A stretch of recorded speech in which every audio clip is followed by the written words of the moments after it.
Olá, voltamos com o programa Notícia de Frente, são 7h04 e agora nós vamos falar sobre a pandemia, os números atualizados com o nosso repórter João Fernandes, que traz todas as informações ao vivo para a gente.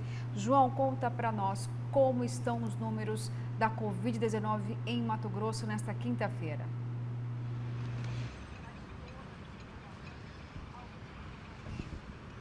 Altos e preocupantes, viu, Luciana? Números que continuam, mortes, principalmente, continuam acima dos 40, das 40 sempre, quase todo dia. Isso traz muita preocupação, né? Nas últimas 24 horas, infelizmente, mais 40 pessoas perderam a vida, perderam a batalha para o coronavírus. Entre essas 43 pessoas, um homem de apenas 27 anos, aqui de Cuiabá, também não resistiu às complicações do coronavírus e acabou perdendo essa batalha, como eu costumo dizer, né? Também nas últimas 24 horas, mais 1.581 pessoas acabaram contraindo, foram contaminadas com a Covid-19. Também neste período de 24 horas, número que também vem trazendo esse alerta, né? Que está sempre acima dos 1.500 novos infectados todos os dias, infelizmente, aqui no nosso estado. Agora na tela para você os números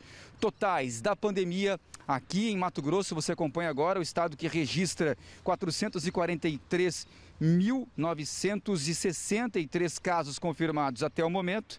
Mortes, óbitos, 11.796 mortes até agora, número lamentável e assustador, né? Pacientes recuperados da Covid, 418.933. Pacientes internados, né? Se tratando de complicações, 1.640. Em monitoramento, 11.526. Taxa de ocupação de UTI da rede pública, 87,84%, ou seja, quase 88%, está subindo levemente um pouquinho a cada dia. Agora ocupação na ocupação nos leitos de enfermaria, 41% neste momento. Portanto, esses são os números totais da pandemia aqui no estado e a gente lamenta e fala, né, nas últimas 24 horas, infelizmente, mais 43 pessoas perderam a vida. Isso para poder alertar e a gente continuar com todos os cuidados, né, os protocolos, né, nada de flexibilizar demais, continuar usando a máscara. A gente não se cansa de falar isso, né, Luciana? Com certeza, a gente fala sobre isso todos os dias aqui na bancada, né, João? E um número lamentável aí, quase 11.800 óbitos apenas em Mato Grosso, aumentando um pouco novamente a taxa de ocupação aí dos leitos de UTIs, infelizmente. A gente não gosta desses números, mas eles servem para que você fique aí em alerta, tome todo o cuidado para tentar evitar a contaminação. E ainda falando sobre a pandemia, eu quero chamar um destaque aqui do portal Gazeta Digital, que é sobre o kit Covid, que a CPI da Covid mostra aumento de 943% nas vendas de ivermectina, isso apenas aqui em Mato Grosso. E são dados do Conselho Federal de Farmácia apresentados na CPI da Covid, mostram esse aumento aí de 943% nas vendas de ivermectina em Mato Grosso, isso de abril de 2020 a março de 2021. E o documento foi encaminhado à comissão na segunda-feira. A gente está falando da Comissão Parlamentar de Inquérito lá do Senado. Uma informação, então, sobre a ivermectina, professor, o senhor tem apontamentos? Sim, ontem, né, uma notícia boa. Veja bem, eu sou a favor da vida, né, em todos os sentidos. Ontem a notícia boa foi que a Universidade de Oxford começa a investigar profundamente a questão da utilização da ivermectina no tratamento da Covid-19, né? Por conta exatamente do comportamento do remédio, né? Se realmente ele tem uma certa eficiência no combate, no tratamento da Covid-19 ou não. A mesma instituição, a Universidade de Oxford, né, já descartou a eficiência da azitromicina no ano passado. E agora começa essa investigação com a ivermectina, considerando que existem inúmeros, milhares de relatos de que realmente ela teria um poderio considerável no tratamento da Covid-19. Vamos aguardar, né, vamos torcer para que realmente tenha um resultado positivo essa análise com a ivermectina, até porque é um medicamento altamente, muito barato, né? E torcer para que realmente ele tenha essa eficiência, uma eficiência comprovada cientificamente e possa, sobretudo, acabar com as dúvidas, né? Essa polêmica gigante com relação a esse medicamento. Kleber, alguma ponderação sobre o kit Covid? Nenhum, então a gente vai falar, nós até comentamos aqui no início do programa uma questão importante sobre os feriados, que o prefeito da capital está tentando aí movimentar a economia do comércio da cidade e tem decisões importantes sobre isso. Mas vamos entender então esses pontos aí sobre os feriados que vão deixar de ser feriados na reportagem. Já existe uma lei estadual de abril deste ano que torna feriados municipais e estaduais facultativos até 2022. Para que a lei funcione, as prefeituras precisam se adequar. A FEComércio se reuniu recentemente com o prefeito Emanuel Pinheiro para que a lei seja aplicada também na capital e isso auxilie na retomada da economia. O Emanuel Procópio, que é vice-presidente da FEComércio, está aqui com a gente. Como é que foi essa reunião, Manuel? A diretoria da Federação do Comércio esteve em reunião com o prefeito no sentido de sensibilizá-lo na possibilidade dele editar um decreto para que todos os feriados municipais, no caso de Cuiabá, né, em 2021 e 2022, ele seja transformado em ponto facultativo. Nós entendemos que é um momento aí que o comércio vem retomando as suas atividades de uma forma lenta, então é importante para que nós possamos aproveitar essas datas que tem aí alguns feriados ainda nesses 2 anos. Nós já estamos em meados de 2021, né? Isso valeria até 2022. Dá para ter uma ideia de quantos feriados seriam considerados ponto facultativo?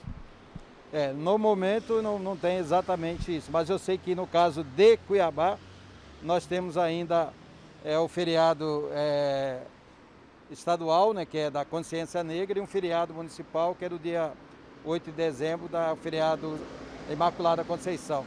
E isso acredito que até o final de 2012 ele chega, eu acho que a 5 feriados, o que é bastante significativo em termos de abertura do comércio nessas datas. E qual foi a resposta da prefeitura em relação a isso? O prefeito se demonstrou bastante sensibilizado e ficou de levar a nossa reivindicação ao seu jurídico para que ele realmente possa definir e, se possível, baixar um decreto para que realmente o comércio possa trabalhar nessas datas. Caso esse decreto realmente seja válido, o que isso significa para o setor? Isso é de fundamental importância para o setor, já que nós perdemos algumas datas importantes de venda no ano passado e ainda mesmo nesse ano aí com a pandemia. Então, quanto mais o comércio conseguir abrir as suas portas, é importante para que esse comércio possa estar aí recuperando essas vendas que não se realizou por um período lá da pandemia. Certo, obrigada então pela participação aqui no A Notícia de Frente, Emanuel Procópio, que é o vice-presidente da FEComércio. Agora o pedido segue, vai ser analisado pela Procuradoria-Geral do município para ver a possibilidade realmente do decreto ser baixado. As imagens são de Agnaldo Gomes, com apoio técnico de Francisco Borges, Nayana Bricá, para A Notícia de Frente. Obrigada, Nayana. Só para a gente te atualizar aí, é que o prefeito já tomou uma decisão, viu? Aqui a gente mostra o resultado em tempo real e ele acatou aí o pedido da FEComércio, dos empresários, justamente com a finalidade de tentar aquecer a economia local. E os feriados já foram estabelecidos, inclusive até um destaque do portal Gazeta Digital. A gente falou isso lá no comecinho do programa, vamos reforçar aqui que são 2 feriados municipais ainda nesse ano, que tem em novembro e o outro em dezembro. Então, no dia 20 de novembro e o outro 8 de dezembro. Aí tem uma pergunta importante que eu vou até fazer aqui para o Kleber, também tem feriados estaduais, mas tem já os municipais também no ano de 2022. de 2022, que seria no dia 15 de abril, feriado da Paixão de Cristo. Tem 8 de abril, que é fundação aqui de Cuiabá. Aniversário de Cuiabá. 16 de junho, Corpus Christi. 20 de novembro, homenagem ao líder negro brasileiro Zumbi dos Palmares. E 8 de dezembro, dia de Nossa Senhora da Imaculada Conceição. Olha, aqui tem até alguns comentários de trabalhadores que não gostaram dessa medida, não, dizendo que perderam aí um descanso, são datas importantes, ou seja, essa decisão realmente não deve ter sido fácil para o prefeito, mas ele acabou cedendo ao clamor do setor econômico local. Kleber. Não, para o prefeito é fácil, Luciana, porque assim, cada dia de feriado é queda na arrecadação. Então, para o prefeito é a coisa mais fácil do mundo, é aumentar dias de arrecadação, né? O que eu questiono ou estranho, né, na decisão é ele incluir feriado estadual. O 20 de novembro é um feriado municipal, aliás, Cuiabá, salvo engano, foi a segunda capital do Brasil, segunda ou terceira a instituir esse feriado. Foi uma lei de autoria do ex-vereador, do então vereador Rinaldo Almeida, que é um destacado militante das causas do movimento negro, né, do Estado, ex-professor da Escola Técnica, de Vila Bela da Santíssima Trindade. Então é um militante raiz, ele não está abraçando a causa negra porque acha bonito. Ele é um negro consciente, militante, filho de quilombola, de Vila Bela da Santíssima Trindade. E essa data do 20 de novembro, como foi dito aí na reportagem da Nayana, ela alude, ela se refere a Zumbi dos Palmares, que é o maior herói negro, da luta do negro no Brasil, né? Não, os negros do movimento negro não comemoram o 13 de maio, que é a abolição da escravatura. Tem até uma piada que fala assim, a abolição da escravatura foi feita a lápis, né? Cuidado, né? Fala cuidado. Se arrepender, dá para apagar rapidinho, né? E ela foi um ato mais formal do que de libertação real, né? Era mais de conveniência da coroa, da burguesia da época. Já o Zumbi não, o Zumbi incute toda uma luta, um engajamento histórico dos escravos de luta, brasileiros, né? De luta. É diferente. E aí ele é também um feriado estadual. Então, assim, eu não sei qual é a competência da prefeitura para revogar um feriado estadual. De qualquer maneira, e não é meu papel levantar a polêmica pela polêmica, mas eu até como negro reconheço o seguinte, e acho que seria justo a prefeitura, se ela confirmar o feriado, que ela promova algum tipo de ação para que as pessoas não percam a memória dessa data. A data é importante. E, sobretudo, em Cuiabá, que nós temos uma população de negros ou mestiços muito expressiva. Muito. Eu costumo dizer o seguinte, o cuiabano nato ou é negro ou é bugre, que é mistura com negro. Então, assim, a gente não pode perder essa identidade, sem prejuízo, não estou aqui querendo ser racista, ao contrário, né? Como algumas pessoas acusam. É reverso. É reverso. Mas a questão do negro não pode ser esquecida, porque a discriminação ainda existe e ela impõe desigualdade de oportunidade para as pessoas. E não é pouca, né? Que não é pouca. Muito evidente. Mas não é bem assim, não é bem assim. Quem é negro sabe que é. Mas existem estudos, até feitos por não negros, que também mostram que é. Então, assim, independente de ser ou não ser, a gente precisa reconhecer que os negros ainda têm um caminho longo para se emanciparem, né, no Brasil. Bom, vamos falar um pouquinho de futebol. Tem o Cuiabá e São Paulo. Vou chamar até um destaque aqui do portal Gazeta Digital, que em jogo de 4 gols, Cuiabá e São Paulo empatam no Morumbi. Jogo emocionante até o fim. O Cuiabá empatou com o São Paulo pelo placar de 2-2 na noite desta quarta-feira no estádio do Morumbi. O clube mato-grossense cumpriu a promessa e conseguiu somar pontos na capital paulista. As duas equipes foram para o jogo com posturas totalmente distintas, bastante pressionado. O São Paulo adotou uma postura ofensiva desde o início. Já o Cuiabá jogava dentro das limitações, se fechando na defesa e saindo com rapidez e velocidade no contra-ataque. O tricolor do Morumbi saiu na frente com gol de Benítez. Em descida de Orejuela, o lateral encontrou Rigoni dentro da área. O atacante viu a infiltração de Benítez e tocou. O meia chutou e estufou a rede de Walter. Olha só, gente, então foi bastante emocionante. Eu confesso que eu fiquei com o coração assim na mão, né, entre São Paulo e Cuiabá. E aí, para quem que eu torci, viu? Foi pro Cuiabá. Foi pro Cuiabá. E o Cuiabá acaba marcando uma pontuação boa, né? Oi? O Cuiabá, com esse resultado, marca uma pontuação boa, considerando que o jogo foi lá. São Paulo, né? E foi lá no Morumbi, foi no Morumbi, fora de exatamente. casa, né? Foi realmente, por isso que é emocionante, foi marcante, inclusive, para o Cuiabá. O Morumbi era enfrentar um timão desse. O estádio oficial do Corinthians, né? Ganhar do São Paulo Extra-oficial um time do respeitável. O Corinthians antes tinha dois estádios, o Morumbi e o Pacaembu. Aí hoje a gente tava muita polêmica se era nosso ou não era. Falou, não, fica aí, nós vamos construir um para nós. Olha só, gente, vamos aqui mais... Eu morei uma quadra do Pacaembu, o jogo do Corinthians, meu amigo. Morei uma quadra do Pacaembu em São Paulo. É um homem feliz. Vai, Corinthians. Vai, Corinthians. Vai, Corinthians. Olha, gente, vamos aqui às mensagens dos nossos queridos telespectadores que não param de chegar.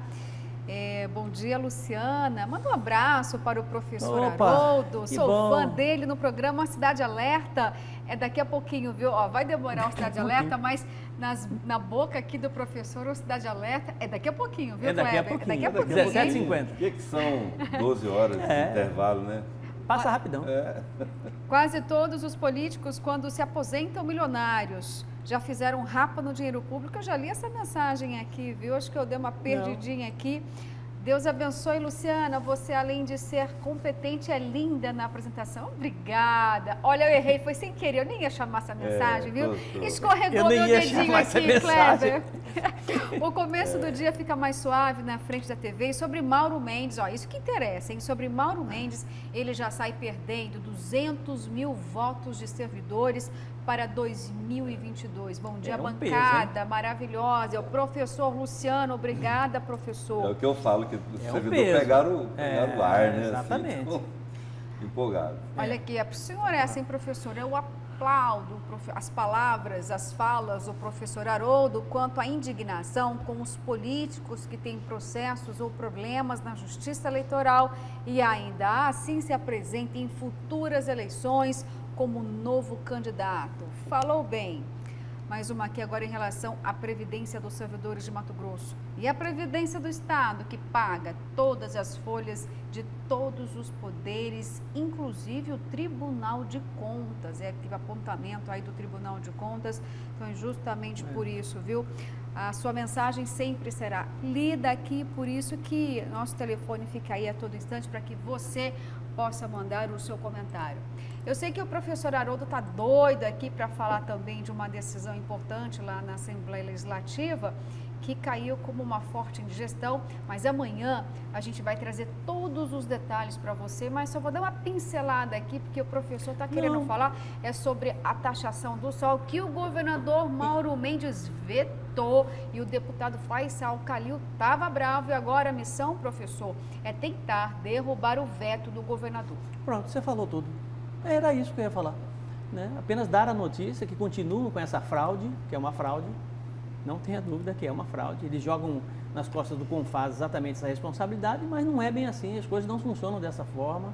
Estão querendo ludibriar a população e não são só ricos que utilizam placas fotovoltaicas, pobres utilizam uma grande cada quantidade. Vez mais, né? Cada vez mais, todos financiados. Tá ficando acessível. Exatamente, eles entraram no financiamento porque não estavam aguentando mais pagar Mas a esse energia, é o problema, esse entendeu? É o Buziles. É o Buziles. Né? E agora ele tem que pagar o ICMS, né? E pagar o financiamento, que é um crime. Na contramão do mundo. Tá entendendo? Quer dizer, então, mas eu acredito que vão derrubar na contramão da economia popular, gente, professor Haroldo. Deus, e a gente discute aqui, Kleber, as matrizes energéticas, as termoelétricas, o governo vai além da economia. Bilhões para as termoelétricas, a gente paga caro essa conta, e aí vem a questão da energia solar, que a princípio foi assim, a salvação dos brasileiros, principalmente aqueles que têm muita dificuldade, e aí vem essa taxação, mas tem agora você imagina um investimento que é bilionário em termoelétrica sendo feito em usinas solar. Pois é. Transforma isso em usina solar para você ver quando vai baratear. Sustentável, vamos começar falando, tem questões importantes ambientais aí, seria sustentável muito mais barato, Energia muito limpa, mais né? democrático, energia limpa. Aí eu pergunto para você, Kleber, no momento tem até ambiente, viu, para derrubar o veto do governador Mauro Mendes, porque nem mesmo os aliados ao governador, né, votaram a favor do governo. Eles não queriam a taxação, ou seja, será que esse veto vai ser derrubado? Só tem um problema aí, né, Kleber? O voto é em secreto. Não, mas assim, eu acho que tem ambiente sim para derrubar o veto. E às vezes é consentido, viu? Às vezes o governo faz acordos. É só um Ele jogo. fala, vou ali. vetar porque eu tenho que vetar e tal. Pronto. Você pode derrubar o veto, ou às vezes ele manda e o governo não é muito de acordo, mas aí ele perde o prazo de se posicionar, aí a lei acaba sendo promulgada, né? Enfim. Mas amanhã a gente fala mais sobre isso e aí, professor, nem tudo está perdido ainda, não, tá bom? Não tá nem perdido. Tudo está perdido. Quem sabe o veto do governador é derrubado. E eu vou aproveitar, Luciano, e vou conversar com alguns líderes da Assembleia para pegar esse ambiente e compartilhar aqui com os nossos telespectadores, nota 10 da manhã. Então eu vou te assistir amanhã, porque eu quero saber esse desdobramento, Kleber. A partir das 6 horas. Eu também vou assistir. 100% da minha audiência. No canal 10.1. 10.1. Por favor. Olha, gente, eu fico até triste em me despedir nesse momento. Queria continuar aqui. Amanhã é sexta-feira. Mas amanhã tem mais a notícia de frente para você. E nós, olha, estamos aqui, viu, te esperando 6 horas da manhã em ponto. Fiquem com Deus, uma ótima quinta-feira e até amanhã, porque você é... Aqui você é 10. Aqui você é 10, é isso aí. Aqui, finalmente acertaram a minha câmera aqui, ó. É isso aí.